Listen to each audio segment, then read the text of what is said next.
بسم اللہ الرحمن الرحیم۔ میرے محترم بھائیوں اور دوستوں، دعا کرنے سے پہلے کوئی نیک عمل ضرور کیجیے۔ مثلا کچھ صدقہ و خیرات کیجیے، کسی بھوکے کو کھانا کھلا دیجیے، یا نفل نماز یا روزوں کا اہتمام کیجیے، اور خدا نخواستہ کسی مصیبت میں گرفتار ہو جائے تو اپنے اعمال کا واسطہ دے کر دعا کیجیے جو آپ نے پورے اخلاص کے ساتھ خالص اللہ کی رضا کے لیے کیے ہو۔ قرآن میں ارشاد ہے، ترجمہ: اسی کی طرف پاکیزہ کلمات چڑھتے ہیں اور نیک عمل انہیں بلند مدارج دے کر آتے ہیں۔ نبی کریم علیہ السلام نے ایک مرتبہ 3 ایسے اصحاب کا واقعہ سنایا جو ایک اندھیری رات میں ایک غار کے اندر پھنس گئے تھے۔ ان لوگوں نے اپنے مخلصانہ عمل کا واسطہ دے کر اللہ سے دعا کی اور اللہ نے ان کی مصیبت کو دور فرمایا۔ واقعہ یہ ہوا کہ 3 ساتھیوں نے ایک رات ایک غار میں پناہ لی۔ اللہ کا کرنا، پہاڑ سے ایک چٹان پھسل کر غار کے منہ پر آ پڑی اور غار بند ہو گیا۔ دیوکامت چٹان تھی، بھلا ان کے بس میں کہاں تھا کہ اس کو ہٹا کر غار کا منہ کھول دے۔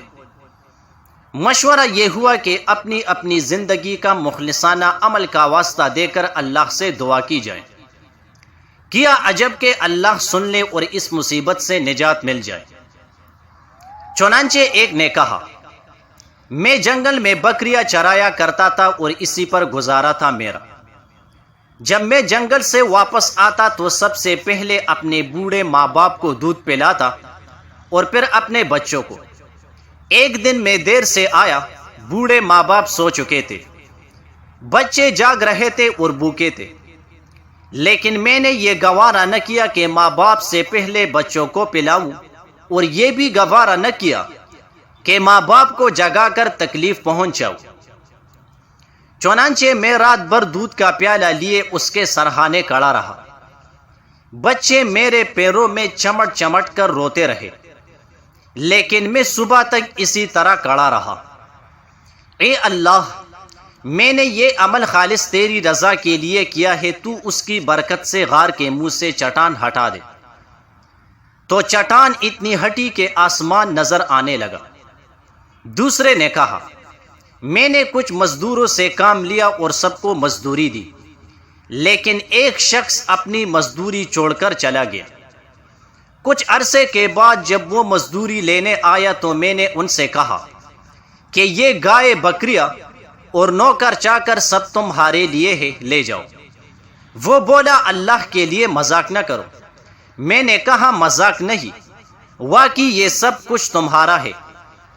تم جو رقم چھوڑ کر گئے تھے میں نے اس کو کاروبار میں لگایا، اللہ نے اس میں برکت دی، اور جو کچھ تم دیکھ رہے ہو سب اسی سے حاصل ہوا ہے۔ یہ تم اطمینان کے ساتھ لے جاؤ، سب کچھ تمہارا ہے۔ وہ شخص سب کچھ لے کر چلا گیا۔ اے اللہ، یہ میں نے محض تیری رضا کے لیے کیا، یا اللہ تو اس کی برکت سے غار کے منہ سے چٹان دور فرما دے۔ اللہ کے رحم سے چٹان اور ہٹ گئی۔ تیسرے نے کہا، میرے ایک چچا زاد بہن تھی جس سے مجھ کو غیر معمولی محبت ہو گئی تھی۔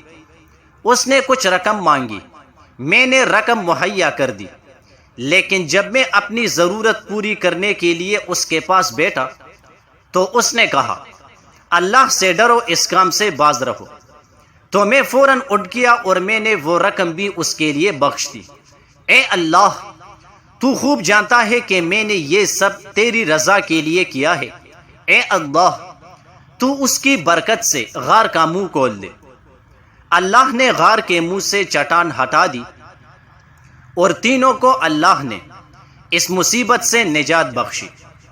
اچھے کاموں کی طرف سبقت اور حرام سے پرہیز کیجیے۔ نیک مقاصد کے لیے دعا کرنے کے ساتھ ساتھ اپنی زندگی کو اللہ کی ہدایت کے مطابق سنوارنے اور سدھارنے کی کوشش کیجیے۔ گناہ اور حرام سے پوری طرح پرہیز کیجیے۔ ہر کام میں اللہ کی ہدایت کا پاس و لحاظ کیجیے اور پرہیزگاری کی زندگی گزارے۔ حرام کھا کر، حرام پی کر، حرام پہن کر اور بے باکی کے ساتھ حرام کے مال سے اپنے جسم کو پال کر دعا کرنے والا یہ آرزو کرے کہ میری دعا قبول ہو تو یہ زبردست نادانی ہے۔ دعا قابل قبول بنانے کے لیے ضروری ہے کہ آدمی کا قول و عمل بھی دین کی ہدایت کے مطابق ہو۔ نبی کریم علیہ السلام نے فرمایا ہے کہ اللہ پاکیزہ ہے اور پاکیزہ مال ہی کو قبول کرتا ہے، اور اللہ نے مومنوں کو اسی بات کا حکم دیا ہے جس کا اس نے رسولوں کو حکم دیا ہے۔ چنانچہ اللہ نے قرآن پاک میں فرمایا ہے کہ ترجمہ: اے رسولو، پاکیزہ روزی کھاؤ اور نیک عمل کرو۔ جزاک اللہ۔